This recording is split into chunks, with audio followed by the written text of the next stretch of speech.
Muito obrigado, Sr. Presidente. Eu vou apresentar os projetos de lei do PCP, não resistindo, depois do Sr. Deputado Neto Brandão ter dito que o nosso projeto de lei só é aplicável no Botsuana e mais não sei que países. Não sei se os senhores pretendem colocar o Sr. Dr. Júlio Pereira, que é o secretário-geral do CIRP e que é um acérrimo defensor da criminalização do enriquecimento ilícito, à frente dos serviços secretos do Botsuana. Creio que não é essa. Creio que, em todo o caso, não é essa a vossa ideia. Sr. Presidente e Srs. Deputados, o PCP participa neste agendamento com a apresentação de 3 projetos de lei. Queremos registar a anuência que o Partido Socialista deu a que estes 3 projetos de lei pudessem ter sido arrastados deste seu agendamento potestativo. O primeiro dos quais diz respeito precisamente às declarações de rendimentos de titulares de cargos políticos e altos cargos públicos. O Partido Socialista tem também um projeto sobre esta matéria, que nós registamos e concordamos genericamente com a possibilidade de se alargar moderadamente o universo de declarantes, de pessoas que estão obrigadas, em razão da titularidade de certos cargos públicos, em apresentar declarações de rendimentos. Registamos também que o Partido Socialista desistiu da ideia de alargar essa declaração aos magistrados, o que viria, obviamente, significar um bloqueamento do sistema, e ainda bem que não foram por aí, mas a nossa proposta é de que seja aperfeiçoado este regime num sentido também proposto nas audições da Comissão da Corrupção. Desde logo que, sem prejuízo das declarações que é necessário apresentar no início e no final dos mandatos dos titulares de cargos políticos e de altos cargos públicos, que haja uma declaração final apresentada 3 anos depois da cessação de funções. Desde logo, porque, como se sabe, há um período legal de nojo no exercício de determinadas funções, que tem a duração de 3 anos, e, por outro lado, também, tal como fomos alertados por diversas entidades, na eventualidade de haver fenómenos de corrupção no exercício de funções, eles podem não se consumar durante esse exercício, mas imediatamente a seguir. E daí que faz todo o sentido que haja uma última declaração apresentada algum tempo depois da cessação de funções. Por outro lado, também nos parece que tem muitas virtualidades a proposta feita concretamente pelo Sr. Dr. Magalhães e Silva na Comissão, no sentido de que, havendo um acréscimo patrimonial durante o exercício do mandato, havendo um acréscimo patrimonial significativo, depois podemos entendermos sobre qual é a melhor solução, mas que isso deva ser declarado na altura, porque isso é que permite, efetivamente, ter uma noção da evolução patrimonial durante o exercício de funções. Temos também um projeto de lei de aperfeiçoamento do regime legal da proteção de testemunhas, por forma a possibilitar a não revelação da identidade da testemunha em qualquer fase do processo, estando em causa, de facto, crimes relacionados com a corrupção.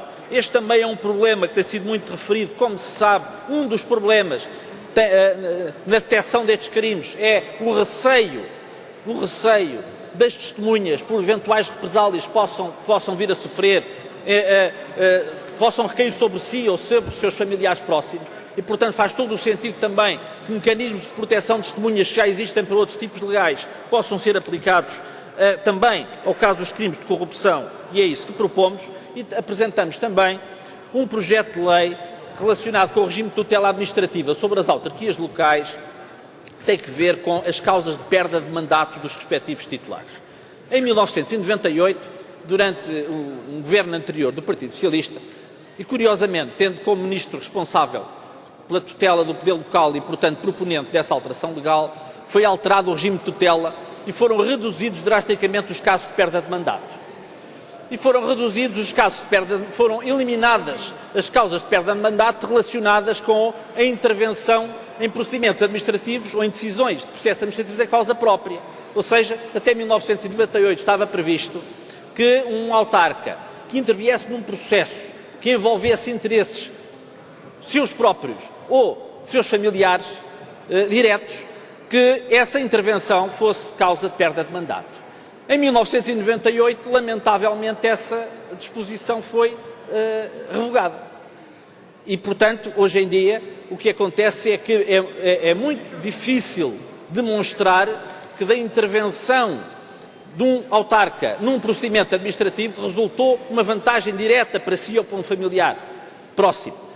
E, portanto, passou a haver uma menor tutela da transparência no exercício de funções executivas de nível autárquico. E daí que nos parece que era fundamental retomar, nessa parte, o regime de perda de mandato que existiu até 1998 e que não deveria ter sido efetivamente revogado, e consideramos que faria bem esta Comissão Parlamentar contra a Corrupção de retomar esse regime. Temos presentes as propostas que o Partido Socialista apresenta neste debate. Algumas delas correspondem, do nosso ponto de vista, a uma contribuição positiva para o combate à corrupção, se forem aprovadas afinal. Pensamos que se poderia ir mais longe, mas não quero retomar aqui a vexata questio do crime de enriquecimento ilícito. Teremos a oportunidade ainda de voltar a discutir isso em comissão. Queria registar propostas feitas em matéria de sigilo bancário. Creio que algumas, do ponto de vista jurídico, são complexas, mas nós estamos perfeitamente disponíveis para as discutir e para encontrar soluções, designadamente no que se refere ao problema do exercício de funções por parte de autarcas que tenham sido condenados em primeira instância.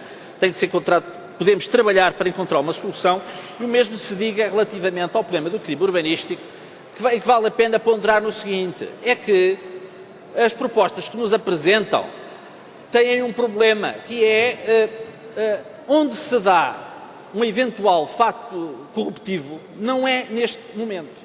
Ou seja, o que se diz aqui é que quem autorizar ou quem proceder a uma obra, construção, reconstrução, ampliação de imóvel que incida designadamente sobre o terreno da Reserva Ecológica Nacional, Reserva Agrícola Nacional ou outras zonas onde não seja permitido construir. Ora, o problema está não aqui, mas o problema está em que, normalmente, a afetação desses terrenos é alterada antes por via da alteração dos instrumentos de gestão territorial. E, portanto, na maior parte dos casos em que houve fenómenos de corrupção associados precisamente a estes terrenos e os chamados crimes urbanísticos, no momento em que eles são consumados já não é crime nenhum, porque a afetação dos solos já foi alterada. E, portanto, aquilo que vale a pena refletir é se não podemos encontrar uma forma, não é, de fazer retroceder o momento do escrutínio dos crimes urbanísticos ao momento em que precisamente são alterados os regimes de afetação dos solos.